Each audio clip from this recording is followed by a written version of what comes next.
Saudara-saudara terkasih di dalam Yesus Kristus, pengajaran firman Tuhan hari ini diambil dari kitab Amsal pasal 22 ayat 22 sampai 29.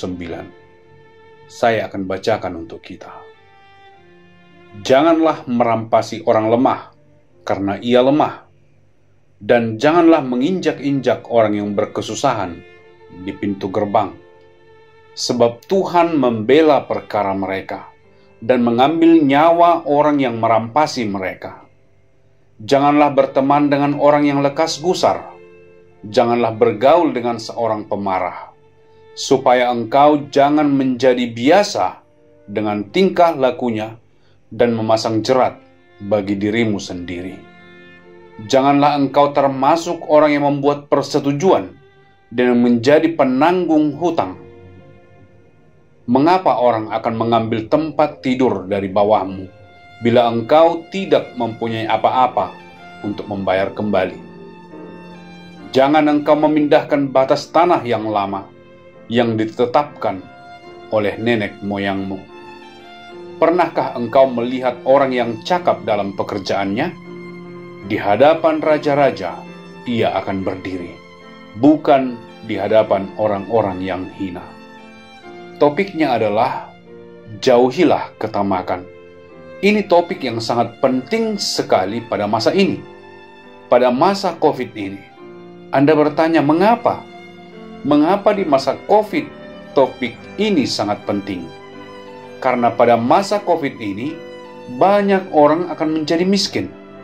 Mereka tidak punya pekerjaan. Untuk sekian lama mereka tidak mempunyai pemasukan, sehingga mereka tidak punya uang di kantong mereka, tidak ada uang di tabungan di bank. Tapi biasanya apa yang tinggal pada mereka adalah sebidang tanah yang ditinggalkan orang tua bagi mereka. Mungkin tanah yang mereka tinggali, sebuah rumah, mungkin ladang yang mereka miliki. Jadi ini masih di tangan mereka sekalipun kantong mereka kosong. Itulah mengapa dalam Amsal pasal 22 ayat 22, biar saya bacakan. Janganlah merampasi orang miskin karena ia miskin, dan janganlah menginjak-injak orang yang berkesusahan di pintu gerbang. Sebab Tuhan membela perkara mereka dan mengambil nyawa orang yang merampasi mereka. Apa yang terjadi adalah, pada masa orang sedang miskin, tidak berdaya, mereka lapar, mereka membutuhkan pertolongan segera, tolong bantu saya. Dan akan selalu ada orang kaya yang jahat yang mengambil keuntungan dari orang miskin pada masa ini. Orang kaya yang jahat tidak berusaha merampok orang kaya yang lain, karena sulit. Orang kaya dapat mempertahankan diri mereka. Orang miskin tidak berdaya. Itulah mengapa dikatakan di sini, janganlah merampok orang miskin. Kedengarannya sangat aneh kalau Anda merampok orang miskin. Biasanya orang merampok orang kaya, tetapi sulit. Jadi apa yang terjadi di masa seperti ini, di masa virus corona ini? Banyak orang tidak punya apa-apa yang tersisa. Tidak ada uang, tidak ada makanan, kecuali tanah yang di atasnya mereka tinggal. Jadi apa yang terjadi? Orang yang jahat ini akan datang dan berpura-pura menolong mereka dan berkata kepada mereka, "Kami bisa menolongmu, berikan saja tanahmu kepadaku." Dan mereka mengambil tanah Anda di masa sekarang ini karena Anda sedang putus asa. Jadi, berhati-hatilah. Kelihatannya ini adalah cara yang mudah untuk keluar dari situasi Anda. Untuk sesaat, untuk sementara, tapi untuk jangka panjang, jika Anda tidak punya tanah untuk ditanami, tidak ada tanah untuk membangun rumah Anda, di mana Anda akan tinggal?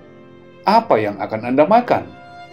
Anda akan melihat di sepanjang sejarah, orang kaya semakin kaya, biasanya dengan membeli ladang orang-orang miskin. Ketika ekonomi sedang terpuruk, Anda akan lihat di banyak negara, Orang kaya hanya beberapa persen, tetapi mereka memiliki hampir semua tanah. Jadi orang yang paling kaya biasanya adalah pemilik tanah, dan Anda akan melihat orang yang paling miskin biasanya adalah orang yang tidak mempunyai tanah. Anda akan lihat di banyak budaya. Syukurnya, sebagian budaya tidak. Contohnya di budaya Batak. Kebanyakan orang masih mempunyai tanah. Oleh karena itu mereka masih bisa bercocok tanam. Mereka tidak akan menjadi sangat miskin. Tetapi orang yang tidak mempunyai tanah, tidak punya pekerjaan, apa yang akan Anda lakukan? Anda tidak menanam apapun. Anda jadi kelaparan. Jadi di banyak negara, yang kaya adalah pemilik tanah dan yang paling miskin adalah yang tidak memiliki tanah. Anda akan melihat nats yang diberikan kepada kita ini adalah mengenai tanah. Kita lihat di ayat 28. Jangan engkau memindahkan batas tanah yang lama yang ditetapkan oleh nenek moyangmu. Ketika tanah diberikan, orang mengetahui yang mana tanahku, yang sebidang ini tanahku, bidang yang sana tanahmu. Kita mengetahuinya. Tapi sekarang, karena jual beli tidak diketahui lagi yang mana tanah siapa. Makanya, ada banyak penyerobotan tanah di masa seperti ini. Apa yang terjadi kalau orang sudah putus asa adalah mereka akan memberikan tanah mereka atau menjaminkan tanah mereka. Mari kita lihat ayat 26. Jangan engkau termasuk orang yang membuat persetujuan dan yang menjadi penanggung hutang. Kata lainnya adalah jika Anda tidak mempunyai uang, Anda meminjam. Dan bagaimana orang tersebut yakin bahwa Anda akan membayar? Dan Anda berkata, jangan khawatir. Kalau saya tidak bisa membayar, ambillah tanahku. Bolehkah aku meminjam? Aku akan bayar kembali. Dan kalau saya tidak dapat membayar, ambillah tanahku. Jadi kemudian Anda menandatangani sesuatu. Dan kalau Anda tidak dapat membayar, orang itu akan mengambil tanah Anda. Dikatakan di sini, hati-hati. Jangan menandatangani dengan mudah. Karena mungkin Anda akan kehilangan tanah Anda. Dan Anda tidak punya tempat tinggal. Mari kita lihat di ayat 27. Mengapa orang akan mengambil tempat tidurmu dari bawahmu, bila engkau tidak mempunyai apa-apa untuk membayar kembali? Jadi tolong, di masa seperti ini berhati-hatilah. Jangan memandang tanah itu sesuatu yang dapat Anda berikan dengan mudah, atau menandatangani dengan mudah. Tentunya ketika Anda sampai pada titik tidak mempunyai apa-apa, dan Anda tidak punya harapan, maka orang bisa mengambil keuntungan dari Anda. Dan solusinya ada di sini ayat 29. Pernahkah engkau melihat orang yang cakap dalam pekerjaannya? Di hadapan raja-raja ia akan berdiri, bukan di hadapan orang-orang yang hina. Apa yang dimaksud ayat ini adalah, jika Anda memiliki tanah, belajarlah untuk memiliki keahlian untuk membuat tanah itu menghasilkan. Sangat sedih melihat sebagian orang memiliki tanah, tapi tanah itu tidak ditanami apapun, karena mereka tidak mempunyai keahlian untuk menanam kopi yang bagus, atau pohon buah-buahan yang bagus, atau sawit yang bagus, atau apapun. Hanya ditumbuhi rumput, dan bagi mereka, tanah itu tidak berguna. Mereka tidak punya uang, karena tanah itu tidak menghasilkan apapun. Dan ketika mereka kehilangan pekerjaan mereka, tidak punya uang, maka orang kaya dapat merampok mereka. Saya berharap Anda melihat nats ini secara keseluruhan. Tuhan mengajar kita bahwa banyak orang di dunia ini sudah jatuh karena mereka tidak mengetahui prinsip-prinsip ini. Topik hari ini adalah jauhilah ketamakan, dan ini untuk orang yang ingin mengambil keuntungan pada masa ini. Sangat mudah. Kalau Anda punya uang dan orang lain tidak punya uang, sangat mudah untuk mengambil keuntungan dari orang yang miskin dan lemah. Jadi berhati-hatilah. Kalau Anda punya uang dan tetangga Anda sedang sangat membutuhkan, pinjamkan dia uang. Tidak mengambil tanahnya, sebagai jaminan, berikan uang itu kepadanya. Tolong dia. Begitulah kekristenan. Kita tidak meminjamkan kepada orang dengan bunga yang sangat tinggi, dan dengan demikian kita bisa mengambil tanah mereka. Jadi saya berharap Anda akan mengerti pada saat ini, kalau Anda diberkati oleh Tuhan dengan lebih pada masa virus corona ini, bukan waktunya Anda untuk mengambil keuntungan, tetapi waktunya bagi Anda memiliki kesempatan untuk memberkati orang lain dengan lebih yang Anda miliki. Jangan tamak. Mengapa? Karena Tuhan sudah begitu baik kepada kita. Dari mana kita mendapatkan uang kita? Anda berkata, oh itu kerja keras saya. Siapa yang memberikan Anda kekuatan untuk bekerja keras? Tuhan. Oh itu otak saya, makanya saya bisa belajar dengan baik. Siapa yang memberikan otak kepada Anda? Tuhan. Oh itu karena saya mendapat kesempatan untuk bekerja di perusahaan ini. Siapa yang memberikan kesempatan itu kepada Anda? Tuhan. Oh itu karena bos saya menyukai saya. Kenapa bos menyukai Anda? Karena Tuhan menjamah hati bos Anda untuk menyukai Anda. Kalau kita punya banyak, bukan Tuhan memberikan kita banyak supaya kita bisa mengambil keuntungan dari orang lain, tetapi supaya kita bisa membantu orang lain di masa-masa virus corona ini. Jadi saya berharap kita sebagai orang-orang Kristen akan menerima banyak dari Tuhan. Tuhan sudah memberikan anaknya kepada kita. Tuhan memberikan kepada kita hidup yang kekal secara cuma-cuma. Tidak dapatkah kita memberi dengan murah hati kepada orang lain di masa seperti ini? Izinkan saya mengakhiri dengan 2 ayat dari kitab Amsal pasal 30 ayat 8 dan 9. Mari kita lihat. Dan ini akan memberikan akhir yang sangat bagus untuk apa yang kita pelajari hari ini. Amsal 30 ayat 8 dan 9. Jauhkanlah daripadaku kecurangan dan kebohongan. Jangan berikan kepadaku kemiskinan atau kekayaan.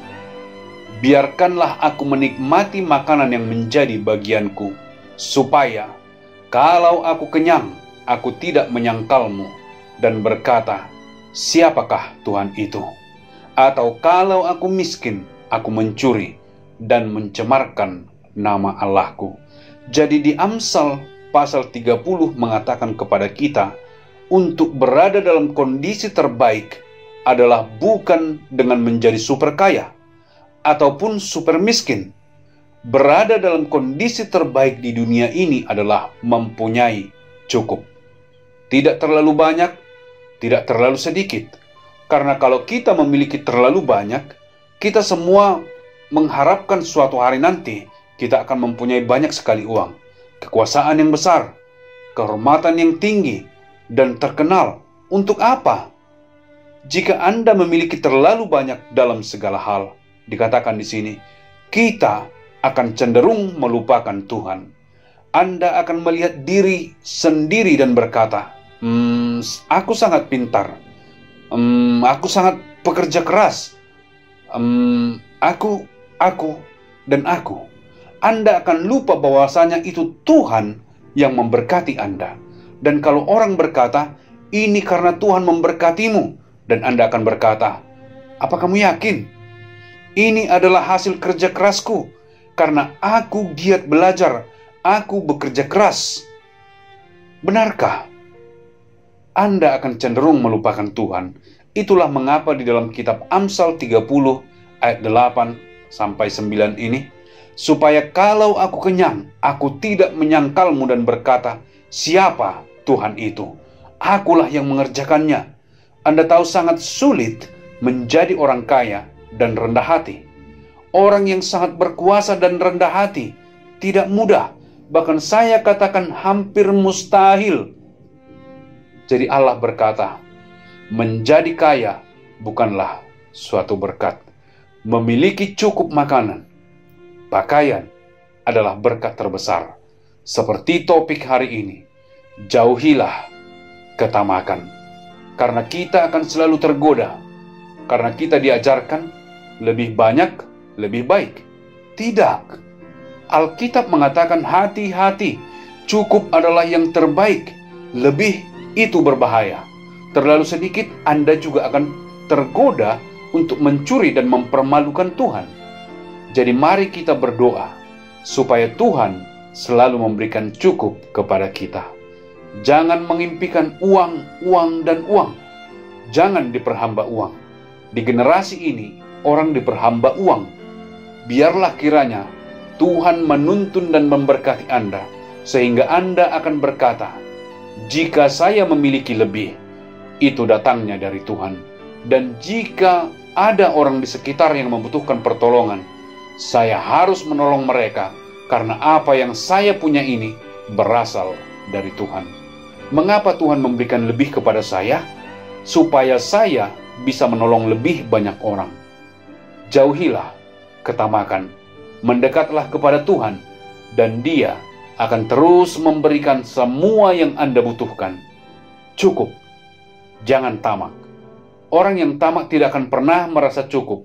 Kalau Anda punya 1 miliar, Anda lihat toke lain ingin 2 miliar. Kalau sudah punya 2 miliar, ingin 3 miliar. Tidak akan pernah merasa cukup. Karena ketamakan tidak dapat dipuaskan. Tidak bisa. Ketika Anda senang dengan cukup, maka Anda akan selalu merasa puas. Jadi, menjauhlah dari ketamakan. Kiranya Tuhan memberkati Anda. Tuhan sudah memberkati kita begitu banyak. Anaknya Yesus Kristus, hidup yang kekal di masa depan. Untuk semua yang percaya kepada Yesus Kristus secara pribadi sebagai juru selamat mereka, Tuhan kiranya memberkati Anda dan menolong Anda untuk menyadari bahwa kekayaan yang sejati bukan apa yang ada di kantong Anda, tetapi memiliki Yesus di dalam hati Anda, karena Anda sudah menerima Dia sebagai juru selamat Anda, dan masa depan Anda sudah dijamin selama-lamanya. Tuhan memberkati.